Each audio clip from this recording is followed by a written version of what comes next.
Gencinden yaşlısına milyonlarca kişinin sorunu. İnsanlar neden horlar? Horlamak hangi hastalıkların belirtisidir? Uyku apnesi ve horlama nasıl tedavi edilir? Uyku apnesi en çok kimlerde görülür, belirtileri nelerdir? Kulak burun boğaz uzmanı ve baş boyun cerrahisi Profesör Doktor Tanfer Kunt tüm sorularınıza cevap verecek. Az sonra Yaşam Sağlıkla Güzel'de.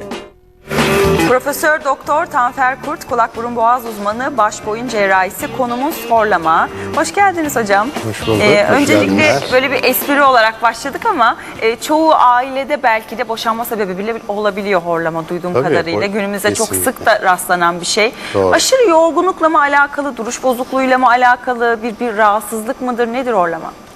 Şimdi horlama hava yolundaki, ki bu hava yolu burundan başlar, boğaz kısmında ve dil arkasını tarif edersek herhangi bir yerindeki tıkanıklıktan kaynaklanıyor. Ve hava akımı bu bölgeden, dar bir bölgeden geçerken özellikle yumuşak damak ve küçük dili titreştirerek o işte horlama dediğimiz kaba sesin, titreşimli sesin oluşması neden oluyor. Yani kabaca bu bölgedeki tıkanıklıklardan kaynaklandığını söyleyebiliriz.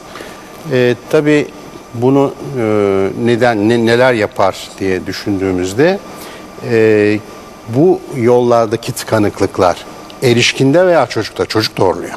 Küçük çocuklar da horluyor. Tabii horlar. Genelde çocuklar işte geniz eti büyüklüğü, onu söyleyecektim, bademcik sebebi. büyüklüğü olan çocuklar. Bunlarda aşırı bir şekilde horlama vardır. Hatta apnele, uyku apnesi de vardır çocuklarda.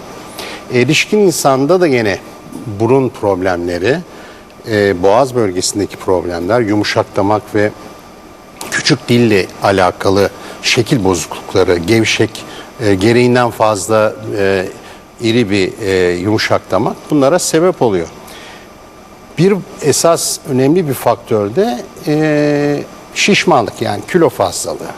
Kilo fazlalığı nasıl vücudun her bölgesinde yağlanmayla kendini gösteriyorsa boğaz içerisinde de bir yağlanma var sonuçta. Bu da boğazın içerisindeki bu tüp diye tarif edersek hava boşluğunu bunu daraltıyor.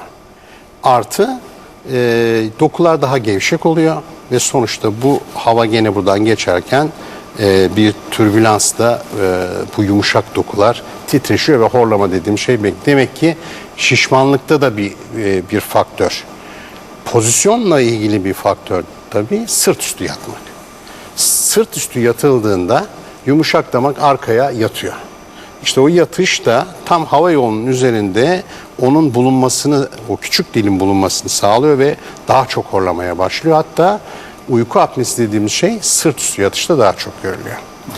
Yani işin bir anatomik şekil bozuklukları var, bir kilo fazlalığı var. Yağlanma Ve artı işte diğer faktörler, başka faktörler alkol alımı.